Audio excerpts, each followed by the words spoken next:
Këtu ndodhemi në punishten e mjeshtrit Gjirokastrit të këpucarit Shqyqyry Kezi, i cili e ushtron këtë profesion me plot pasion prej më shumë se 50 vitesh.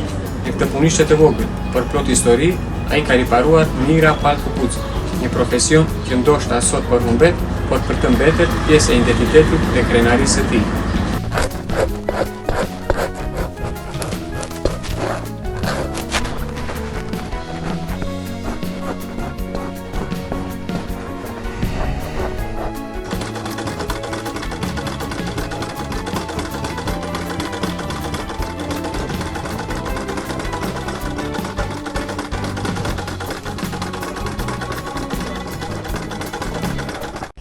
Përshëndetje zoti Shqyqyry.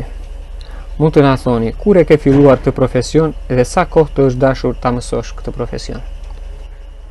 Këtë profesion e kam filluar me të mbaruar shkollën 8 vjeçare në vitin 1970 dhe pastaj gjatë kohës që bëra një kërkesë për punë në zyrën e punës, më çuan këpucar në fabrikën e këpucëve. Ati fillova zanatin me gjithë shokët e tjerë, filluam punë, gjatë kësaj kohe pastaj filluam dhe të bënim teori, duke vazhduar një shkollë të mesme, 4 vjeçare, pa shkëputje na puna, e cila bashkë me zanatin dhe teorin, na ndihmoi shumë për të kaluar në një ashtu më të profesionale në zanat. Dhe gjatë kësaj kohe kam ushtruar zanatin, të cilin e kam ashtu me gjithë shpirt e kam dashuruar si zanat, më ka pëlqyer zanati. Edhe e kam punuar shumë, dhe e kam me shumë qef, si punë, si zanat, më pëlqen shumë. Dhe e kam ushtruar gjatë gjithë kohës. Kam pothuajse rreth 50 vjet që punoj pa shkëputje në këtë punë, dhe punoj dhe sot e kësaj dite me këtë punë. Sa kohë të është dashur ta mësosh si profesion? Po, kam punuar, më është dashur një kohë gjatë, se është edhe zanat shumë i vështirë. Dhe më është dashur rreth 10 vjet që ta quaja veten një zanatçi, profesionist. Dhe pastaj gjatë kësaj kohe duke ardhur e duke u zhvilluar më shumë, duke mësuar më shumë, derisa jemi këtu ku jemi sot. Që them se kam arritur diçka.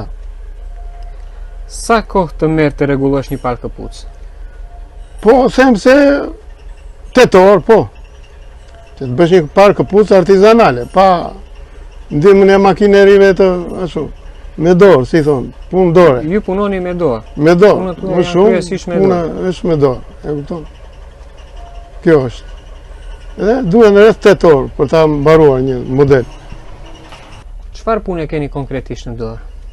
Tani përkohësisht në dorë kam këtë model, që shikoni ju e këtu, që është një model tradicional, popullor, dhe për këtë model më kanë ardhur kërkesa, si këtu brenda vendit, ashtu dhe jashtë vendit, si në Amerikë, në Kanada, në Greqi, kam pasur kërkesa, dhe po e mundohem ta zhvilloj ta ashtu, se edhe vetë më pëlqen, është punë e bukur, edhe kam kërkesa. Porosit janë nga shqiptarët që jetojnë në diasporë ku duan të ruajnë trashëgiminë kulturore, traditën. Po, për atë më kanë ardhur shumë porosi nga shumë vende të botës. Dhe po punoj me këtë HR në bazë të kërkesave që kam patur. Këtë profesion si këpucar, mendoni se do të trashëgoni apo e keni trashëguar?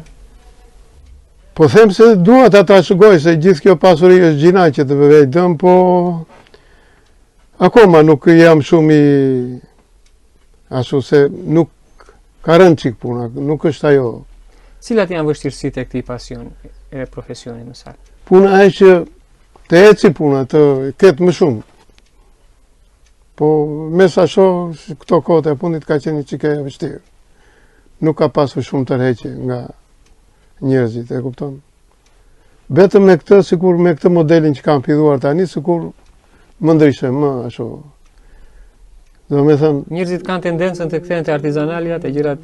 Patjetër. Te ajo kanë se punë e dorës është një punë shumë e vështirë, po është një punë shumë e saktë, shumë e sigurt. Që njerëzit e dinë se ç'marrin, e kupton. Atë që marrin e marrin të saktë. Dhe për këtë arsye vazhdon të ketë kërkesa. Zoti Shoqëri, mund të na shpjegoni këtu ku ndodhemi? Këtu ndodhemi në makineri që përpunojmë këpucët, anën e poshtme të këpucëve, që nga freza, zmeri limi, edhe pjesa që ngjitim këpucët, kjo quhet presa, që ngjitim këpucët me atmosferë, me ajër. Mund të bëjmë një demonstrim? Ja, patjetër. Ja, vendosim këpucën këtu. E ulim këtë. Dhe mbasi e ndezim këtë. Ja. Kjo kërkon rreth 5 minuta kohë që ta presoj sa më mirë këpucën. Pastaj ne e heqim. Mbasi e heqim këtë, e ngjitim, e kalojmë këtu te kjo makineri e kruarjes, bëjmë zmerelimin.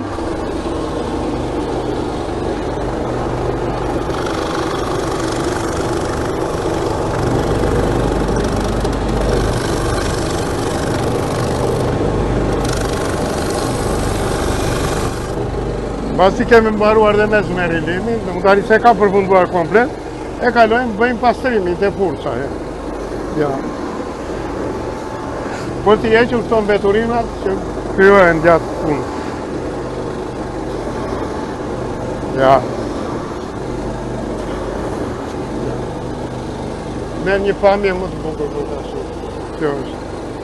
Këtu pastaj kemi guri zmerilo për të trojisur thikat që na ndihmon për gjëra të tilla që na nevojiten gjatë kohës punës.